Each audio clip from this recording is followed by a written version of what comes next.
చాలాసార్లు మనం అనుకుంటాం, నా ప్రోగ్రెస్ని, నా యొక్క ఔన్నత్యాన్ని, నన్ను దేవుడు హెచ్చిస్తుంటే, నన్ను దేవుడు ఆశీర్వదిస్తుంటే ఎవరో ఆశీర్వాదాన్ని ఆపేస్తున్నారండి అనుకుంటాం, కానీ ఎవ్వరు ఆపలేరండి. హల్లెలూయా.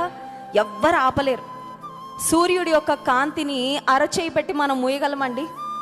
అరచేయి పెడితే, లేకపోతే గొడుగు వేసుకుంటే మన మీద పడకుండా ఆపగలం, కానీ ప్రపంచం మీద పడకుండా, భూమి మీద పడకుండా ఆపలేం.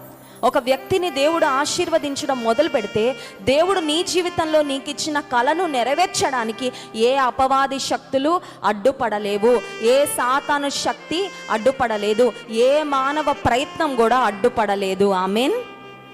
Joseph was a dreamer. ఎందుకు ఈ మాట చెప్పానంటే, ప్రారంభంలో యోసేపు తాను కనిన కళ, లేకపోతే దేవుడు తనకిచ్చిన కళను గురించి చెప్పాడు. He spoke about that dream. కొంతమందికి దేవుడు కళ ఇవ్వగానే మాట్లాడరండి. కళ ఇవ్వగానే they are just sceptical and doubtful, అసలు నెరవేరుతుందో లేదో.